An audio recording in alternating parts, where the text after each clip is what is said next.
ਗੁਰੂ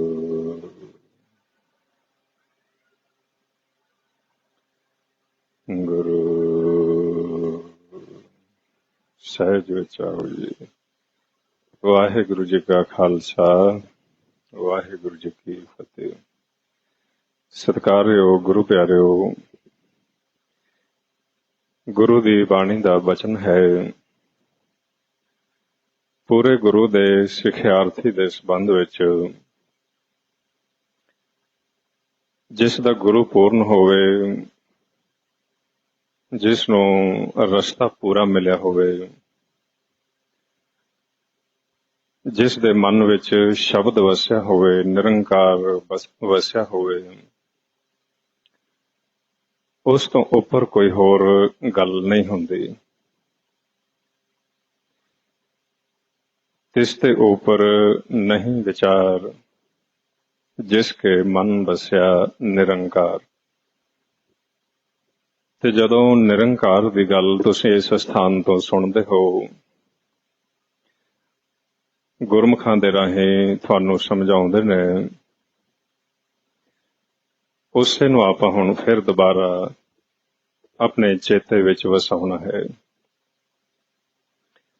ਕਿਉਂਕਿ ਮਾਇਆ ਪ੍ਰਬਲ ਹੈ, ਮਾਇਆ ਸਾਨੂੰ ਭੁਲਾਉਂਦੀ ਹੈ। ਬਹੁਤਾ ਸਮਾਂ ਮਾਇਆ ਦੇ ਘਰ ਵਿੱਚ ਰਹਿਣ ਹੋਣ ਕਰਕੇ ਸਾਨੂੰ ਇਹ ਉਪਦੇਸ਼ ਵਾਰ-ਵਾਰ ਦ੍ਰਿੜ ਕਰਨਾ ਪੈਂਦਾ ਹੈ,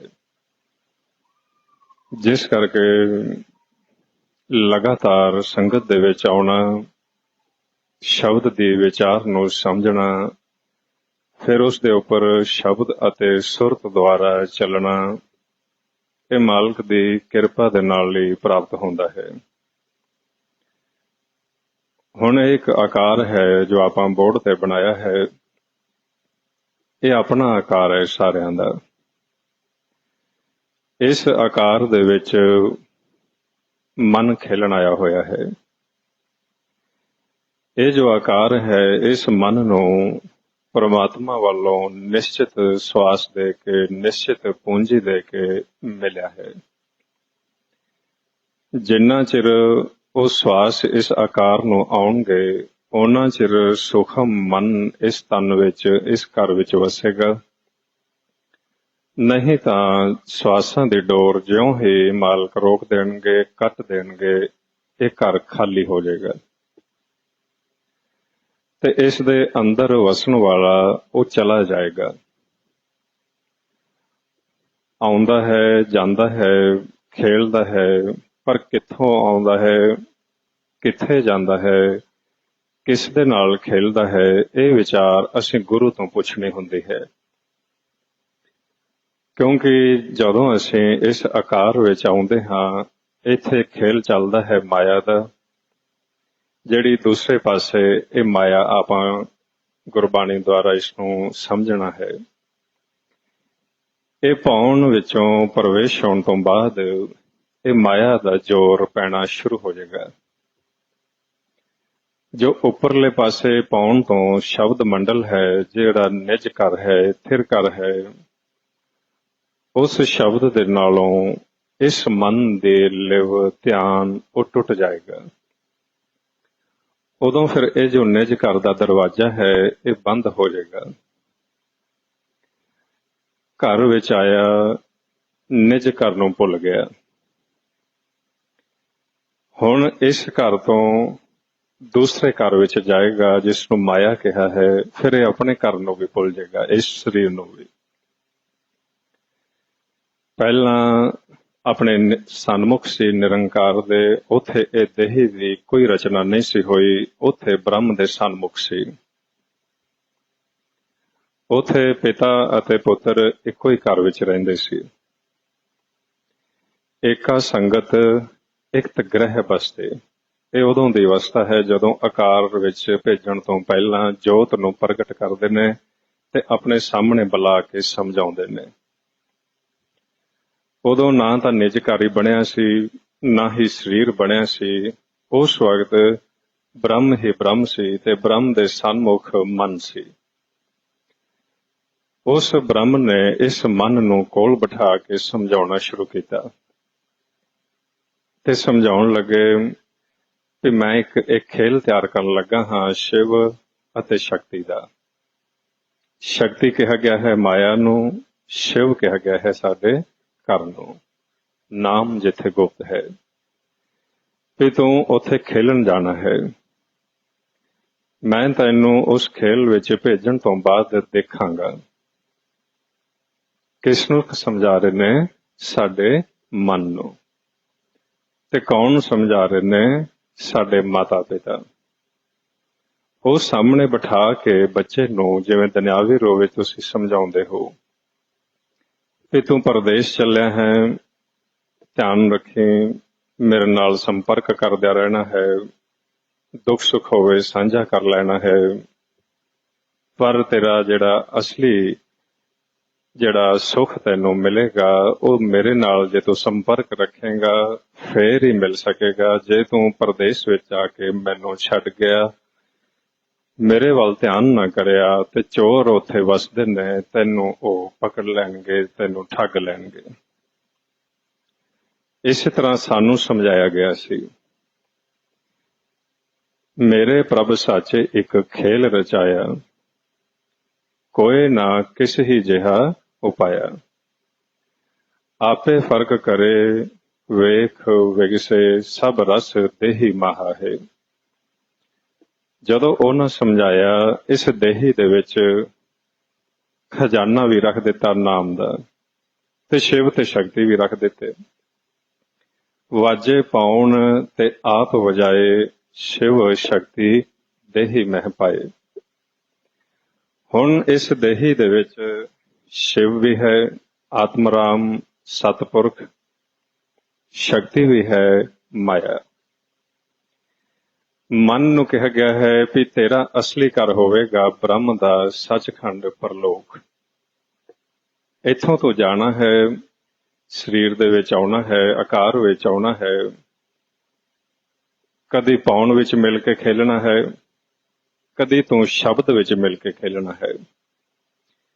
ਇਹ ਦੋਹੇ ਮੇਰੇ ਕੋਲ ਹੋਣਗੇ, ਸ਼ਬਦ ਵੀ ਅਤੇ ਪਾਉਣ ਵੀ। ਜੇ ਤੂੰ ਪਾਉਣ ਵਿੱਚ ਮਿਲ ਕੇ ਖੇਲੇਗਾ, ਤੇਰਾ ਆਕਾਰ ਉੱਥੇ ਮਾਇਆ ਦਾ ਜੋ ਹੈ ਉਹ ਹਰਕਤ ਕਰੇਗਾ, ਤੈਨੂੰ ਸੰਸਾਰ ਨਜ਼ਰ ਆਉਣਾ ਸ਼ੁਰੂ ਹੋ ਜਾਏਗਾ।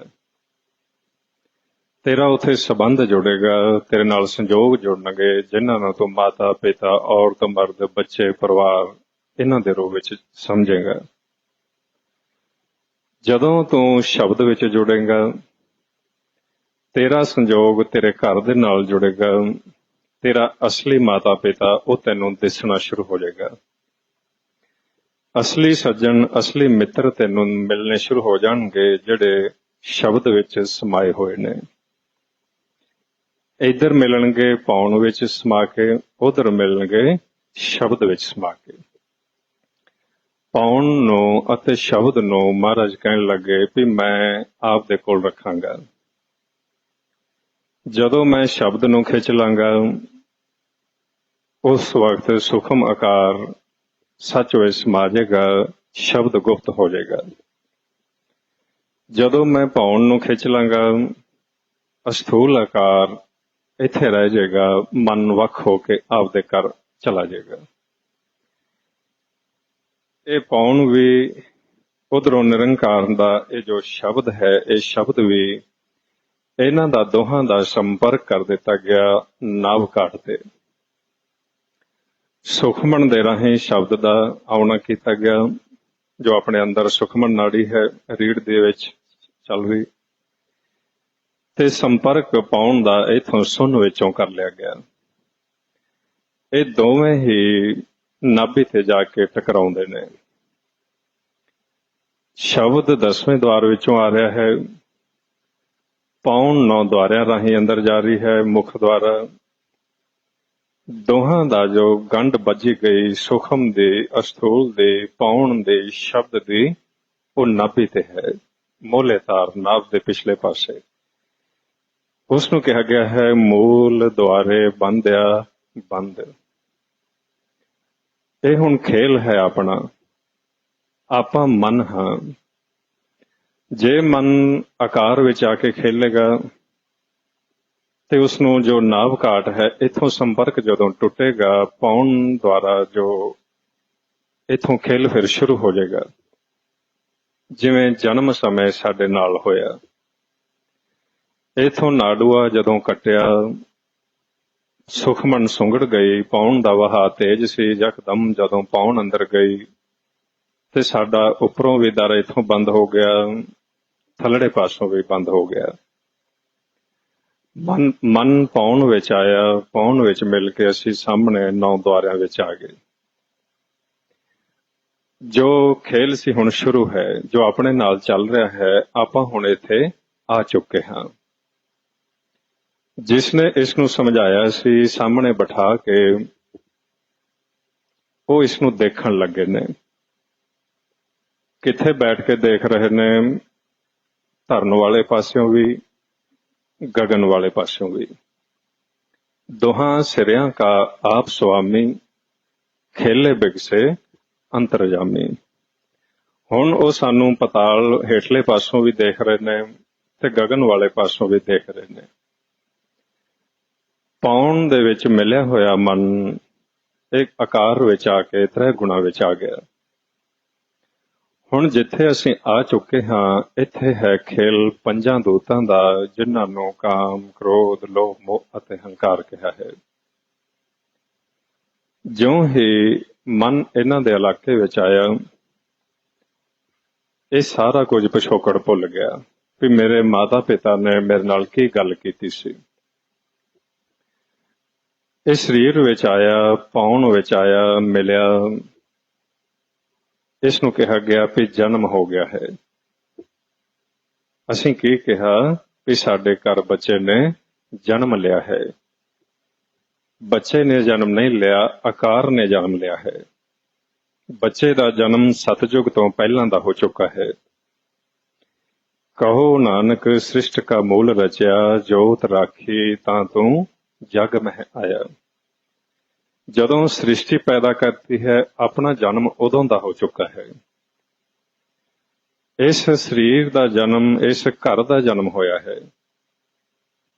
ਜਿਉਂ ਹੀ ਘਰ ਦਾ ਜਨਮ ਹੋਇਆ, ਅਸੀਂ ਖੁਸ਼ੀ ਮਨਾਈ ਵੀ ਜਨਮ ਹੋ ਕੇ ਸਾਡੇ ਘਰ ਵਾਧਾ ਹੋ ਗਿਆ ਹੈ।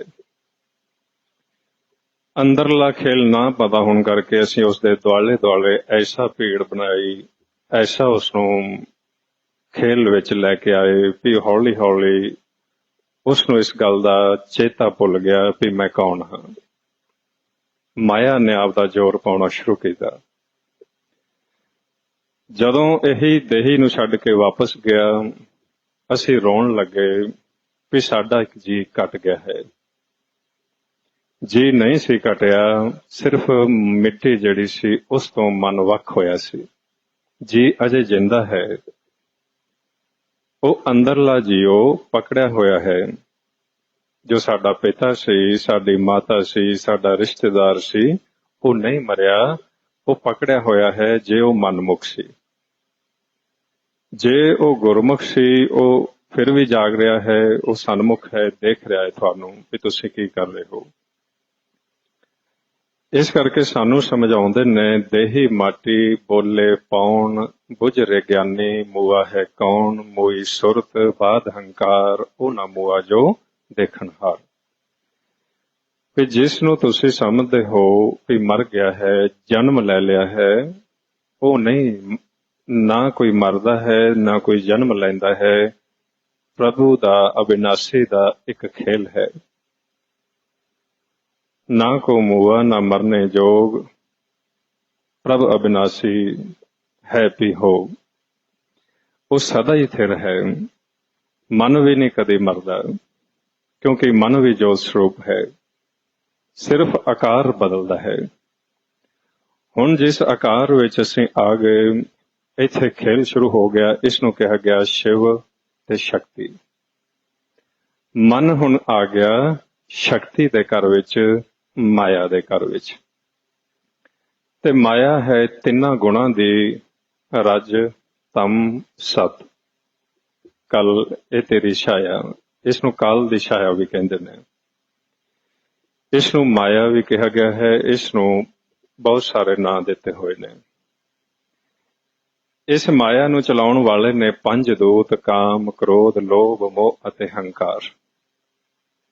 ਇਹ ਚੱਕਰ ਵਿਊ ਬਣਾਉਂਦੇ ਨੇ, ਇਹ ਸਰਕਲ ਬਣਾਉਂਦੇ ਨੇ ਅੰਤਰਗਤ ਫੁਰਨਿਆਂ ਦਾ। ਜਦੋਂ ਇਹ ਕਾਮ, ਕ੍ਰੋਧ, ਲੋਭ, ਮੋਹ, ਹੰਕਾਰ, ਨਿੰਦਿਆ, ਚੁਗਲੀਆਂ, ਈਰਖਾ, ਨਫ਼ਰਤ ਦੇ ਵਿਚਾਰਾਂ ਵਿੱਚ ਮਨ ਨੂੰ ਘੁੰਮਣ ਘੇਰੇ ਵਿੱਚ ਫਸਾਉਂਦੇ ਨੇ, ਇਸ ਨੂੰ ਤਮੋ ਗੁਣ ਦਾ ਨਾਂ ਦਿੰਦੇ ਨੇ। ਤੇ ਪੰਜਾਂ ਨੂੰ ਕਿਹਾ ਗਿਆ ਹੈ ਠੱਗ। ਵੀ ਇਹ ਠੱਗ ਨੇ। ਇਹ ਮਨ ਦਾ ਧਿਆਨ ਬਦਲ ਰਹੇ ਨੇ।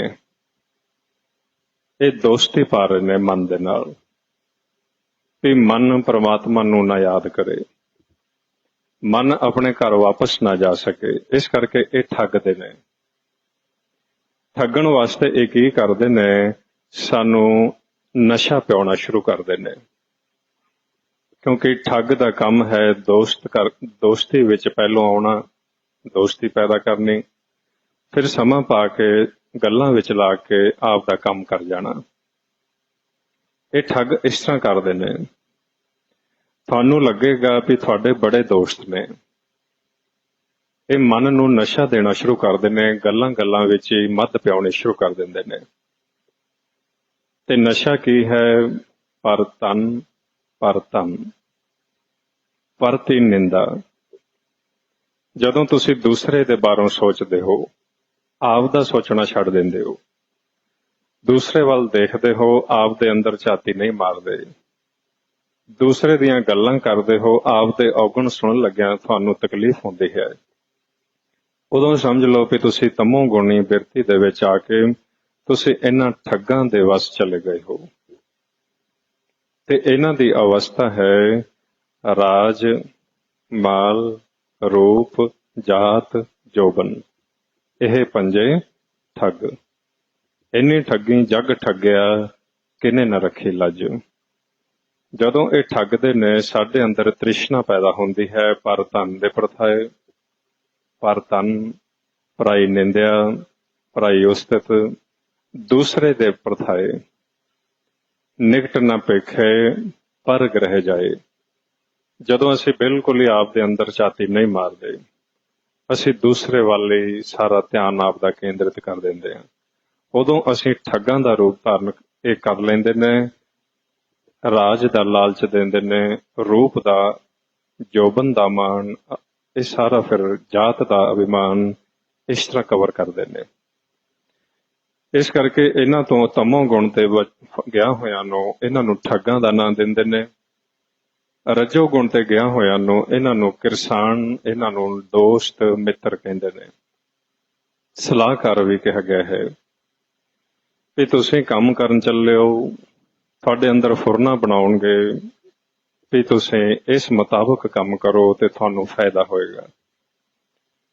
ਇਹੋ ਜਿਹਾ ਕੰਮ ਕਰੋ ਵੀ ਧਨ ਦੀ ਕਿਸੇ ਕਿਸਮ ਦੀ ਕੋਈ ਕਮੀ ਨਾ ਰਹੇ। ਇਹ ਤੁਹਾਡੇ ਅੰਦਰ ਤ੍ਰਿਸ਼ਨਾਵਾਂ ਦੀਆਂ ਲਹਿਰਾਂ ਪੈਦਾ ਕਰਨਗੇ।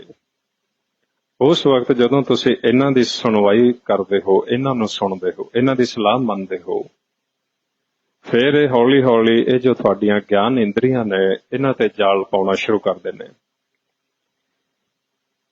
ਤਮੋ ਗੁਣ ਤੇ ਤਾਂ ਤੁਸੀਂ ਠੱਗੇ ਗਏ, ਤੁਹਾਡੀ ਪੇਸ਼ ਨਹੀਂ ਜਾਏਗੀ, ਤੁਸੀਂ ਫਸ ਜਾਓਗੇ ਇਹਨਾਂ ਦੇ ਬੰਦੀਖਾਨੇ ਵਿੱਚ। ਪਰ ਰਜੋ ਗੁਣ ਤੇ ਇਹ ਸ਼ੁਰੂਆਤ ਕਰਦੇ ਨੇ, ਤੁਸੀਂ ਗਏ ਇਹਨਾਂ ਦੇ ਇਲਾਕੇ ਵਿੱਚ ਮੈਂ ਤਨ ਵਾਸਤੇ ਕੋਈ ਕਰਮ ਕਰਨਾ ਹੈ। ਇਹਨਾਂ ਨੇ ਕੀ ਕੀਤਾ ਵੀ ਤੁਹਾਨੂੰ ਦਿਖਾਇਆ, ਤੁਹਾਨੂੰ ਸਲਾਹ ਦੇਣੀ ਸ਼ੁਰੂ ਕੀਤੀ ਗਿਆਨ ਇੰਦਰੀਆਂ ਦੁਆਰਾ। ਅੰਦਰੋਂ ਤੁਸੀਂ ਇਹਨਾਂ ਦੀ ਸਲਾਹ ਸੁਣਨੀ ਸ਼ੁਰੂ ਕਰ ਦਿੱਤੀ। ਜਦੋਂ ਜਾਲ ਪੈਣਾ ਸ਼ੁਰੂ ਹੋ ਗਿਆ, ਉਦੋਂ ਸਮਝ ਲਓ ਵੀ ਰਜੋ ਗੁਣ ਤੇ ਤੁਸੀਂ ਇਹਨਾਂ ਦੇ ਪ੍ਰਭਾਵ ਵਿੱਚ ਆ ਗਏ ਹੋ। ਉਸ ਨੂੰ ਗੁਰਬਾਣੀ ਵਿੱਚ ਫਿਰ ਸਾਡੇ ਸਰੀਰ ਨੂੰ ਇੱਕ ਖੇਤ ਦਾ ਨਾਮ ਦਿੱਤਾ ਗਿਆ ਹੈ। ਦੇਹੀ ਗਾਵਾ ਜੀਉ ਧਰ ਮਹਿਤ ਹੋ ਬਸੈ ਪੰਚ ਕਿਰਸਾਨਾ, ਨੈਨੋ ਨਕਟੂ ਸਰਵਣੂ ਰਸਪਤ ਇੰਦਰੀ ਕਹਿਆ ਨਾ ਮਾਨਾ। ਉੱਥੇ ਫਿਰ ਮਨ ਦੀ ਪੇਸ਼ ਨਹੀਂ ਜਾਏਗੀ, ਨਾ ਨੇਤਰ ਤੁਹਾਡੇ ਹੁਕਮ ਵਿੱਚ ਚੱਲਣਗੇ, ਨਾ ਕੰਨਾਂ ਨੂੰ ਸੰਤੋਖ ਆਏਗਾ, ਜੀਭਾ ਦੇ ਉੱਪਰ ਕ੍ਰੋਧ ਦਾ ਵਾਸਾ ਹੋ ਜਾਏਗਾ। ਅਨ ਰਸਾਂ ਦੇ ਵਿੱਚੋਂ ਇਹ ਗਿਆਨ ਇੰਦਰੇ ਖੋਜ ਕਰਨੀ ਸ਼ੁਰੂ ਕਰ ਦੇਣਗੇ। ਉਸ ਵਕਤ ਜਿਹੜਾ ਸਾਡਾ ਮਨ ਹੈ ਉਹ ਇਹਨਾਂ ਦੇ ਜਾਲ ਦੇ ਵਿੱਚ, ਇਹਨਾਂ ਦੇ ਭਰਮ ਦੇ ਵਿੱਚ ਫਸਣਾ ਸ਼ੁਰੂ ਕਰਦਾ ਹੈ। ਇਸ ਤਰ੍ਹਾਂ ਫਿਰ ਹੌਲੀ ਹੌਲੀ ਰਜੋ ਗੁਣ ਤੋਂ ਜਦੋਂ ਤੁਸੀਂ ਸਤੋ ਗੁਣ ਵਾਲੇ ਪਾਸੇ ਤੁਰੇ, ਉੱਥੇ ਇਹਨਾਂ ਨੇ ਤੁਹਾਡੇ ਮਨ ਨੂੰ ਸੰਤੋਖ ਦੇ ਦੇਣਾ ਹੈ, ਤੁਹਾਡੇ ਮਨ ਨੂੰ ਸਬਰ ਦੇ ਦੇਣਾ ਹੈ। ਤੁਹਾਨੂੰ ਸੰਤੋਖ ਆ ਜਾਏਗਾ ਕਿ ਅਸੀਂ ਚੰਗੇ ਕੰਮ ਕਰਦੇ ਹਾਂ, ਅਸੀਂ ਲੋੜਵੰਦ ਨੂੰ ਪੁੰਨ ਦਾਨ ਵਸਤੂਆਂ ਉਹ ਦੇ ਰਹੇ ਹਾਂ, ਅਸੀਂ ਆਪ ਦੀ ਕਮਾਈ ਵਿੱਚੋਂ 10 ਨੋਹਾਂ ਦੇ ਵਿੱਚੋਂ ਦਾਨ ਕਰ ਰਹੇ ਹਾਂ, ਸੇਵਾ ਕਰ ਰਹੇ ਹਾਂ। ਪਰ ਅੰਦਰੋਂ ਜਿਹੜੀ ਮਾਇਆ ਦੀ ਸੂਖਮ ਪਕੜ ਹੈ, ਜਿਸ ਨੂੰ ਹਉਮੈ ਕਹਿੰਦੇ ਨੇ, ਉਸ ਦੀ ਜੜ ਮਜ਼ਬੂਤ ਹੋ ਜਾਏਗੀ। ਸੂਖਮ ਰੂਪ ਵਿੱਚ ਹਉਮੈ ਅੰਦਰ ਪੈਰ ਪਸਾਰਨਾ ਸ਼ੁਰੂ ਕਰ ਦੇਗੀ। ਇਹ ਸਤੋ ਗੁਣ ਤੇ ਹੁੰਦਾ ਹੈ। ਇਸ ਕਰਕੇ ਇੱਥੇ ਇਹਨਾਂ ਨੂੰ ਗੁਰਬਾਣੀ ਵਿੱਚ ਚੋਰ ਕਹਿੰਦੇ ਨੇ ਕਿ ਚੰਗੇ ਕੰਮ ਤਾਂ ਜ਼ਰੂਰ ਕੀਤੇ ਪਰ ਨਾਮ ਨਹੀਂ ਜਪਿਆ, ਸੰਗਤ ਵਿੱਚ ਜਾ ਕੇ ਗੁਰੂ ਦਾ ਜੋ ਸ਼ਬਦ ਹੈ ਉਸ ਨੂੰ ਦ੍ਰਿੜ ਨਹੀਂ ਕੀਤਾ, ਜਿਸ ਕਰਕੇ ਮਨ ਦੀ ਖੁਰਾਕ ਨਹੀਂ ਮਿਲੀ, ਮਨ ਕਮਜ਼ੋਰ ਹੋ ਗਿਆ। ਇਹਨਾਂ ਪੰਜਾਂ ਨੇ ਉਸ ਨੂੰ ਸਵਾ ਦਿੱਤਾ, ਆਪ ਚੋਰੀ ਕਰਨ ਲੱਗੇ। ਚੋਰੀ ਜਦੋਂ ਕਰਦੇ ਨੇ ਇਹ ਸਤੋ ਗੁਣ ਤੇ ਕਰਦੇ ਨੇ। ਇੱਥੇ ਮਨ ਨੂੰ ਅਹਿਸਾਸ ਨਹੀਂ ਹੁੰਦਾ ਕਿ ਮੈਨੂੰ ਸਿਮਰਨ ਦੀ ਲੋੜ ਹੈ, ਮੈਨੂੰ ਪ੍ਰਮਾਤਮਾ ਨੂੰ ਮਿਲਣ ਦੀ ਲੋੜ ਹੈ। ਉਹ ਸੰਤੋਖ ਕਰਕੇ ਬੈਠ ਜਾਂਦਾ ਹੈ ਆਪਦੇ ਦੁਨਿਆਵੀ ਪਸਾਰੇ ਦਾ, ਆਪਦੀ ਦੁਨਿਆਵੀ ਇੱਥੋਂ ਦੀ ਪ੍ਰਾਪਤੀ ਦਾ। ਇਸ ਕਰਕੇ ਇੱਥੇ ਜਿਹੜੇ ਗੁਣ ਆਉਂਦੇ ਨੇ ਉਹ ਦਇਆ, ਧਰਮ, ਜਤ, ਸਤ, ਸੰਤੋਖ, ਪੁੰਨ, ਦਾਨ, ਇਹੋ ਜਿਹੇ ਵਿਚਾਰ ਚੱਲਦੇ ਨੇ। ਸਤੋ ਗੁਣ ਤੇ ਇਸ ਕਰਕੇ ਜਦੋਂ ਇਹ ਚੋਰਾਂ ਦਾ ਰੂਪ ਧਾਰਨ ਕਰਦੇ ਨੇ, ਉਦੋਂ ਫਿਰ ਇਹ ਕਿਸ ਤਰ੍ਹਾਂ ਸਾਡੇ ਅੰਮ੍ਰਿਤ ਨੂੰ ਲੁੱਟਦੇ ਨੇ, ਉਹ ਗੁਰਬਾਣੀ ਦੇ ਵਿੱਚ ਮਹਾਰਾਜ ਸਮਝਾਉਂਦੇ ਨੇ। ਇਸ ਦੇਹੀ ਅੰਦਰ ਪੰਜ ਚੋਰ ਵਸੈ, ਕਾਮ, ਕ੍ਰੋਧ, ਲੋਭ, ਮੋਹ, ਹੰਕਾਰਾ। ਅੰਮ੍ਰਿਤ ਲੁੱਟ ਹੈ, ਮਨਮੁਖ ਨਹੀਂ ਬੁੱਝੈ, ਕੋਈ ਨਾ ਸੁਣੇ ਪੁਕਾਰਾ। ਹੁਣ ਇਹਨਾਂ ਨੇ ਸਾਰਾ ਇਸ ਤਰ੍ਹਾਂ ਜਦੋਂ ਆਪ ਦਾ ਖੇਲ ਇੱਥੇ ਮਾਇਆ ਨੇ ਖਿਡਾਉਣਾ ਹੈ, ਤੇ ਜਿਹੜਾ ਮਨ ਹੈ ਉਹ ਇਹਨਾਂ ਦੇ ਜਾਲ ਵਿੱਚ ਫਸ ਜਾਂਦਾ ਹੈ। ਜਾਲ ਦੇ ਵਿੱਚ ਫਸਿਆ ਹੋਇਆ ਫਿਰ ਹੌਲੀ ਹੌਲੀ ਸਮਾਂ ਬੀਤਦਾ ਗਿਆ। ਸਤਯੁਗ, ਤ੍ਰੇਤਾ, ਦੁਆਪਰ ਬੀਤਦਾ ਇਹ ਇੰਨਾ ਦੂਰ ਚਲਾ ਗਿਆ ਕਿ ਇਸ ਨੂੰ ਆਪਣਾ ਨਿਜ ਘਰ ਦਾ ਦਰ ਵੀ ਭੁੱਲ ਗਿਆ। ਇਸ ਨੂੰ ਨਹੀਂ ਯਾਦ ਰਿਹਾ ਕਿ ਮੇਰਾ ਕੋਈ ਘਰ ਵੀ ਸੀ। ਇਸ ਨੂੰ ਆਪਣੇ ਭੇਜਣ ਵਾਲੇ ਦਾ, ਮਾਤਾ ਪਿਤਾ ਦਾ ਚੱਕਰ ਚਿਹਨ ਭੁੱਲਣਾ ਸ਼ੁਰੂ ਹੋ ਗਿਆ, ਜਿਸ ਨੂੰ ਗੁਰਬਾਣੀ ਦੇ ਵਿੱਚ ਫਿਰ ਵਾਰ-ਵਾਰ ਇਸ ਨੂੰ ਸਮਝਾਉਂਦੇ ਨੇ, ਯਾਦ ਕਰਾਉਂਦੇ ਨੇ। ਸੁਣੋ ਰੇ ਤੂੰ ਕੌਣ, ਕਹਾਂ ਤੇ ਆਇਓ, ਇਤੀ ਨਾ ਜਾਣੇ ਕੈਥਿਕ ਮੁੱਦਤ, ਚਲਤੇ ਖਬਰ ਨਾ ਪਾਇਓ। ਇਸ ਦੀ ਕਹਾਣੀ ਛੇੜਦੇ ਨੇ ਫਿਰ। ਸੁਣ ਮਨ ਮਿੱਤਰ ਪਿਆਰਿਆ, ਮਿਲ ਵੇਲਾ ਹੈ ਇਹ, ਜਬ ਲਗ ਜੋਬਨ ਸਾਸ ਹੈ, ਤਬ ਲਗੇ ਤਨ ਦੇਹ, ਬਿਨ ਗੁਣ ਕਾਮ ਨਾ ਆਵਈ, ਟਹਿ ਤੇਰੀ ਤਨ ਖੇਹ। ਹੁਣ ਇਸ ਦੀ ਜਿਹੜੀ ਕਹਾਣੀ ਹੈ ਇਹ ਸ਼ੁਰੂ ਹੁੰਦੀ ਹੈ ਇਸ ਦੇ ਜਨਮ ਤੋਂ ਮਾਇਆ ਦੇ ਦੇਸ਼ ਵਿੱਚ ਜਾਂਦਿਆਂ ਹੋਇਆਂ ਵੀ ਕਿਸ ਤਰ੍ਹਾਂ ਗਿਆ, ਕਿਸ ਤਰ੍ਹਾਂ ਫਿਰ ਉੱਥੋਂ ਜਦੋਂ ਇਸ ਨੂੰ ਗੁਰੂ ਮਿਲਿਆ, ਇਸ ਦਾ ਰਸਤਾ ਬਦਲਿਆ, ਇਹ ਨਿਜ ਘਰ ਵਾਪਸ ਆਇਆ। ਇਸ ਸਾਰੀ ਨੂੰ ਕਿਹਾ ਗਿਆ ਹੈ ਅਕਥ ਕਹਾਣੀ, ਜਿਸ ਨੂੰ ਮਹਾਰਾਜ ਸਮਝਾਉਂਦੇ ਨੇ ਕਿਤ ਬਿਦ ਵਿਛੜੈ, ਕਿਤ ਬਿਦ ਮਿਲਿਆ। ਇਹ ਬਿਦ ਕੌਣ ਪ੍ਰਗਟਾਏ ਜੀਓ? ਗੁਰਮੁਖ ਮਿਲੀ।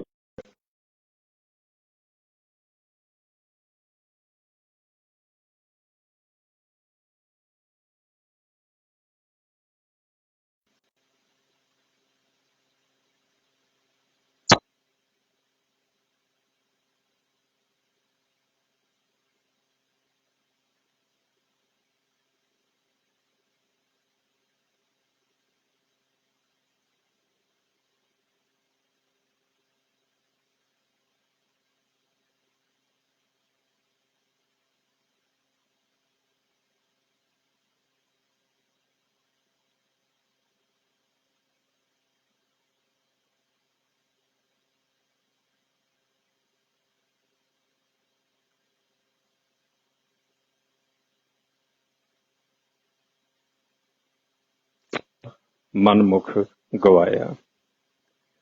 ਗੁਰਮੁਖ ਨੂੰ ਨਾਮ ਦਾ ਰਤਨ ਲੱਭ ਗਿਆ, ਉਸ ਦਾ ਧਿਆਨ ਨਾਮ ਦੇ ਉੱਪਰ ਟਿਕ ਗਿਆ, ਨਾਮ ਦੁਆਰਾ ਉਹ ਬ੍ਰਹਮ ਦੇ ਉੱਪਰ ਟਿਕ ਗਿਆ। ਦੂਸਰਾ ਸੀ ਉਸ ਦਾ ਧਿਆਨ ਮਾਇਆ ਵੱਲ ਸੀ, ਉਸ ਨੂੰ ਮਾਇਆ ਨਜ਼ਰ ਆਉਂਦੀ ਗਈ, ਮਾਇਆ ਨੂੰ ਦੇਖ ਦੇਖ ਕੇ ਅੰਦਰ ਵਿਚਾਰ ਵੱਧਦੇ ਗਏ ਤੇ ਮਨੋਦਸ਼ਾ ਮਨੋਬਿਰਤੀ ਉਹ ਵਿਗੜਦੀ ਗਈ। ਜੋ ਮਨ ਦੀ ਅਵਸਥਾ ਵਿਗੜੀ ਹੈ ਉਹ ਗੁਰਬਾਣੀ ਵਿੱਚ ਆਪਾਂ ਨੂੰ ਦੱਸਿਆ ਹੈ। ਅਸੀਂ ਆਪਣੇ ਆਪ ਵੀ ਦੇਖਣਾ ਹੈ, ਨਾਲ ਨਾਲ ਦੂਸਰੇ ਸਮਾਜ ਵਿੱਚ ਵੀ ਦੇਖਣਾ ਹੈ ਵੀ ਜੋ ਅੱਜ ਕੱਲ ਮਨਾਂ ਦੀ ਦਸ਼ਾ ਹੈ ਉਹ ਕੀ ਹੈ। ਕਿਉਂਕਿ ਹੁਣ ਆਪਾਂ ਮਨ ਦੀ ਵਿਚਾਰ ਲੈ ਰਹੇ ਹਾਂ। ਸਰੀਰ ਨੂੰ ਤੁਸੀਂ ਸਮਝ ਗਏ ਹੋ ਕਿ ਇੱਕ ਘਰ ਹੈ, ਤੇ ਇਹੋ ਜਿਹੇ ਘਰ ਤੁਸੀਂ ਬਹੁਤ ਵਸਾਏ ਨੇ। ਤੁਸੀਂ ਸਤਜੁਗ ਤੋਂ ਚੱਲੇ ਹੋਏ ਹੋ।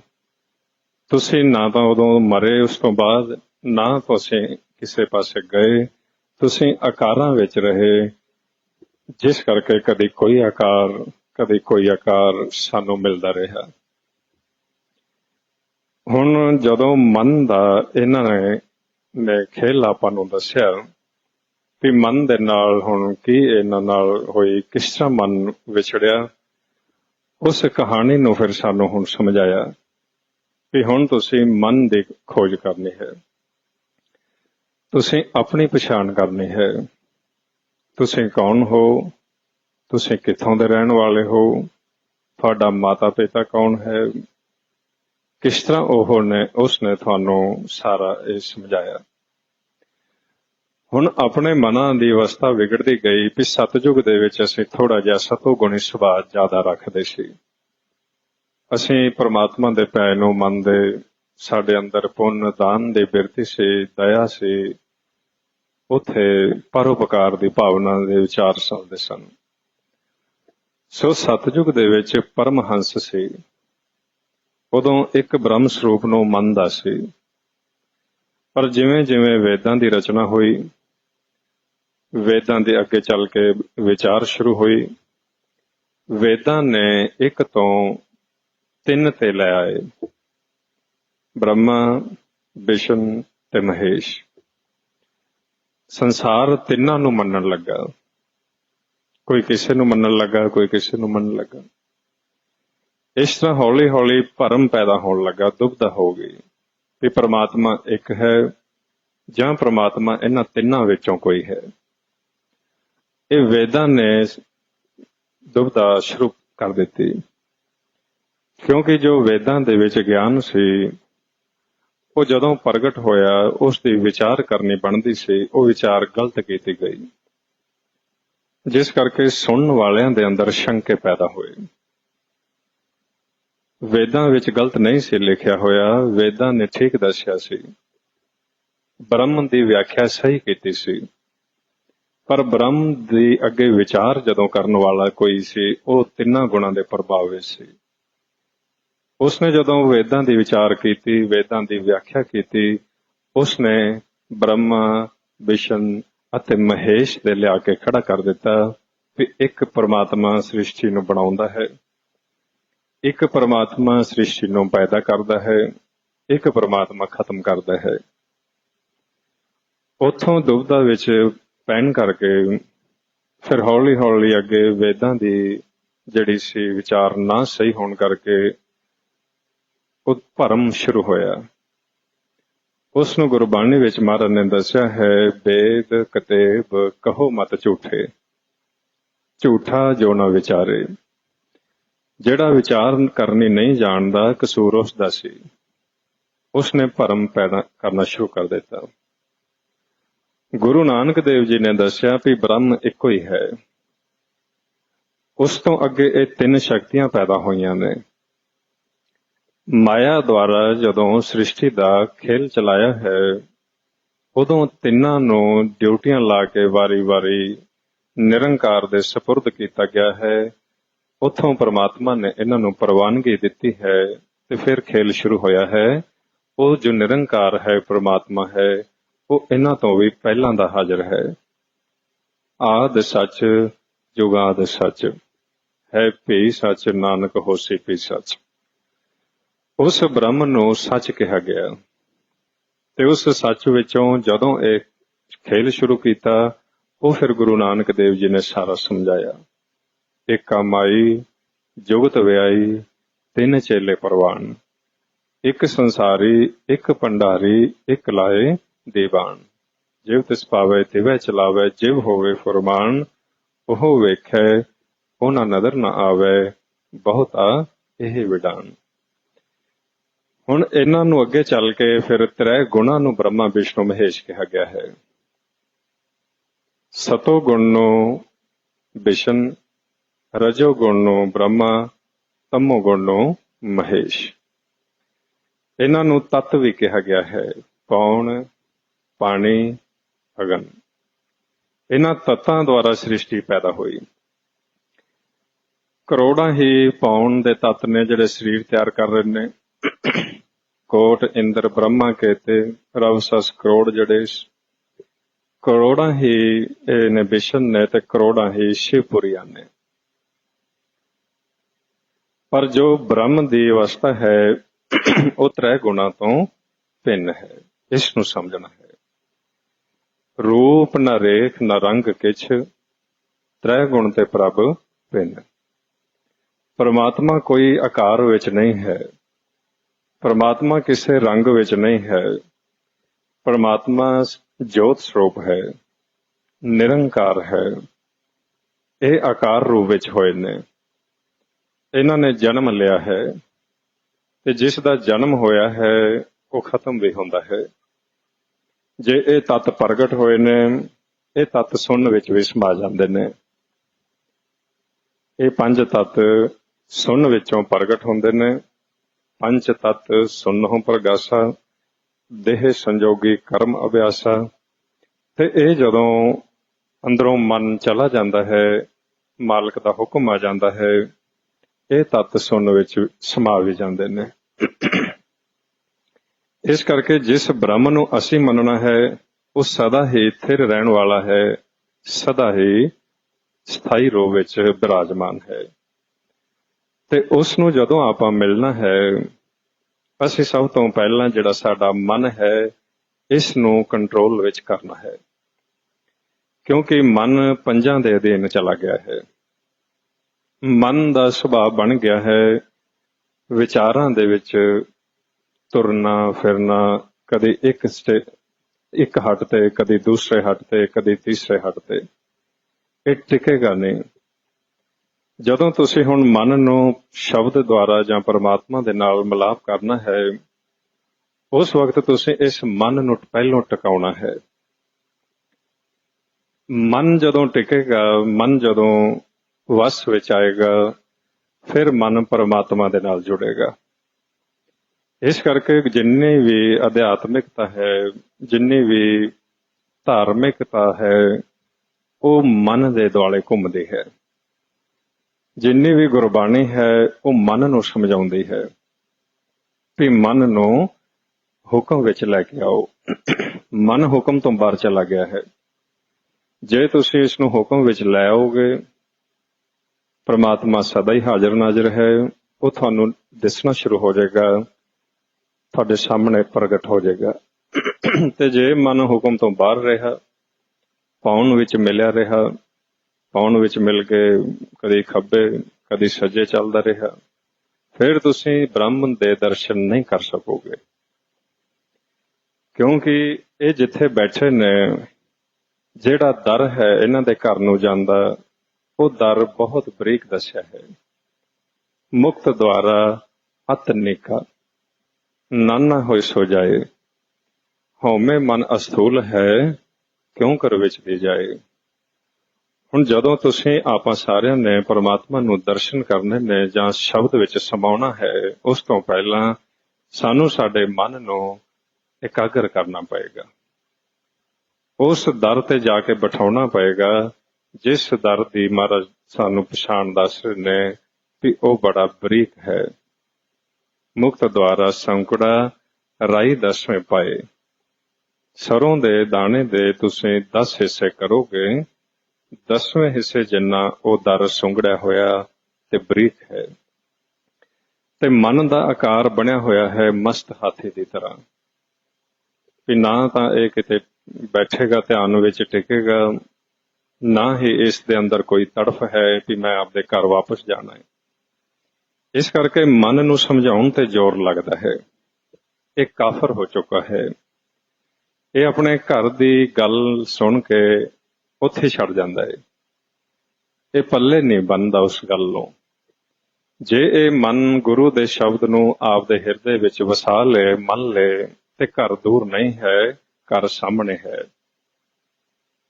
ਪਰ ਇਹ ਮਨ ਵਿੱਚ ਕਿਸੇ ਹੋਰ ਨੂੰ ਵਸਾ ਕੇ ਬੈਠਾ ਹੈ, ਜਿਸ ਕਰਕੇ ਉਹ ਅੰਦਰ ਵਿਚਾਰ ਚੱਲਦੇ ਨੇ, ਫੁਰਨੇ ਚੱਲਦੇ ਨੇ। ਮਨ ਸ਼ੁੱਧ ਨਾ ਹੋਣ ਕਰਕੇ ਫਿਰ ਇਹ ਪਰਮਾਤਮਾ ਨੂੰ ਨਹੀਂ ਮਿਲਦਾ, ਸ਼ਬਦ ਵਿੱਚ ਨਹੀਂ ਸਮਾਉਂਦਾ, ਕੇਵਲ ਖੱਬੇ ਜਾਂ ਸੱਜੇ ਧਿਆਨ ਉਹ ਡਿਸਟਰਬ ਰਹਿੰਦਾ ਹੈ। ਇਸੇ ਕਰਕੇ ਜਦੋਂ ਹੁਣ ਅਸੀਂ ਗੁਰਮਤਿ ਵਿੱਚ ਆਉਣਾ ਹੈ, ਸਾਨੂੰ ਦੱਸਿਆ ਹੈ ਵੀ ਤੁਸੀਂ ਆਪਣੇ ਧਿਆਨ ਨੂੰ ਸੈਂਟਰ ਵਿੱਚ ਕਰੋ। ਤੁਸੀਂ ਇਸ ਪਾਉਣ ਨੂੰ ਨਾ ਤਾਂ ਸੱਜੇ ਪਾਸੇ ਜਾਣ ਦਿਓ ਮਨ ਨੂੰ, ਨਾ ਤੁਸੀਂ ਪਾਉਣ ਵਿੱਚ ਮਿਲ ਕੇ ਖੱਬੇ ਜਾਣ ਦਿਓ। ਤੁਸੀਂ ਧੁਨ ਵਿੱਚ ਧਿਆਨ ਰੱਖੋ। ਜਿਵੇਂ ਜਿਵੇਂ ਤੁਸੀਂ ਧੁਨ ਵਿੱਚ ਧਿਆਨ ਲਾਓਗੇ, ਇਸ ਪਾਉਣ ਨੂੰ ਸਮ ਕਰਦੇ ਜਾਓਗੇ, ਇਹ ਤੁਹਾਡਾ ਜੋ ਦਰ ਹੈ ਇਹ ਖੁੱਲਣਾ ਸ਼ੁਰੂ ਹੋ ਜਾਏਗਾ। ਉਸ ਅਵਸਥਾ ਵਿੱਚ ਸਾਨੂੰ ਸਮਝਾਇਆ ਗਿਆ, ਨਾਲ ਹੀ ਇੱਕ ਬੁਝਾਰਤ ਪਾ ਦਿੱਤੀ ਗਈ। ਪੁਰਖ ਮਹਿ ਨਾਰ, ਨਾਰ ਮਹਿ ਪੁਰਖਾ, ਬੁੱਝਹੁ ਬ੍ਰਹਮ ਗਿਆਨੀ, ਧੁਨ ਮਹਿ ਧਿਆਨ, ਧਿਆਨ ਮੈਂ ਜਾਣਿਆ, ਗੁਰਮੁਖ ਅਕਥ ਕਹਾਣੀ। ਹੁਣ ਇਸ ਕਰਕੇ ਜਦੋਂ ਅਸੀਂ ਧੁਨ ਦੇ ਵਿੱਚ ਧਿਆਨ ਲਾਉਣਾ ਹੈ, ਉਦੋਂ ਆਪਣੇ ਨੇਤਰ ਜਿਹੜੇ ਨੇ ਉਹ ਬੰਦ ਰੱਖਣੇ ਨੇ।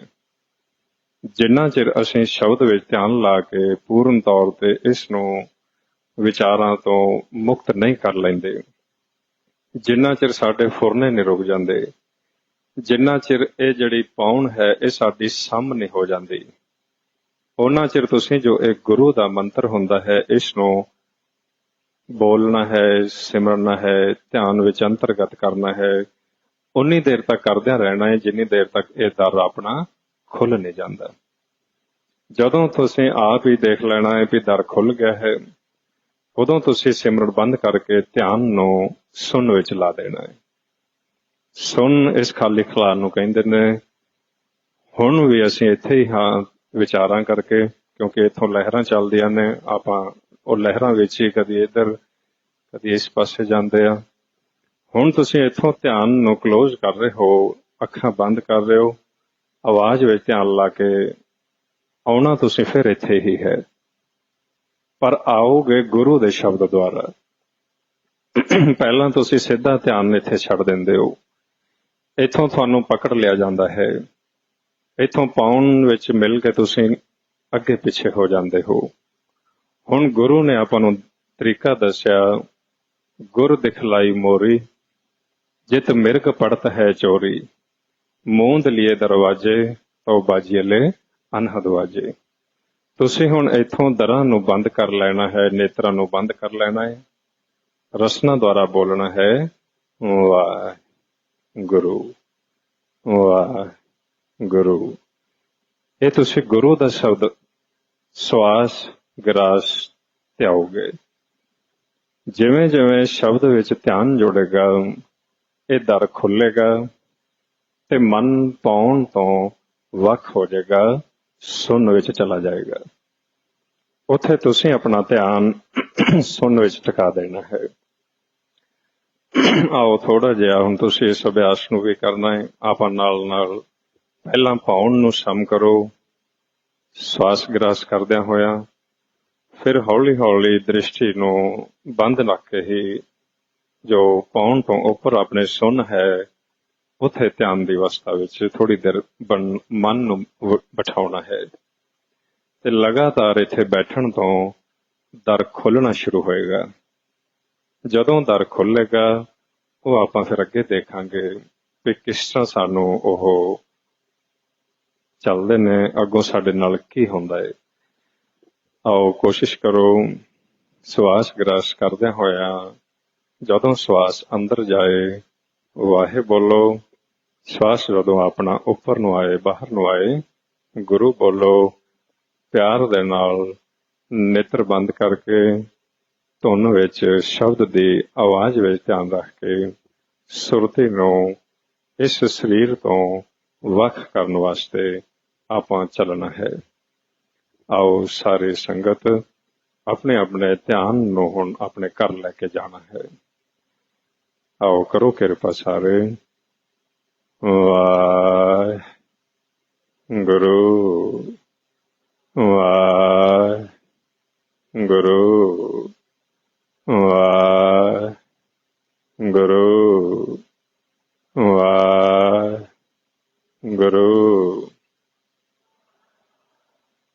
ਗੁਰੂ ਵਾਹਿਗੁਰੂ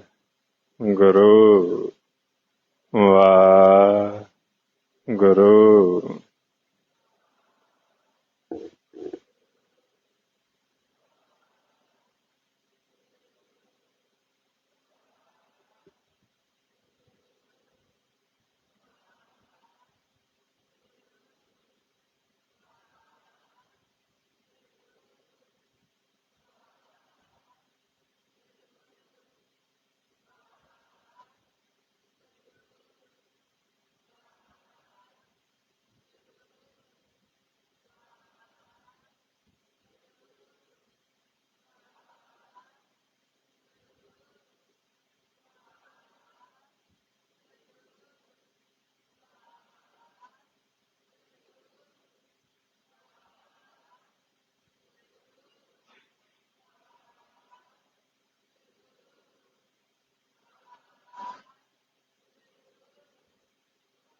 ਵਾਹਿਗੁਰੂ ਵਾਹਿਗੁਰੂ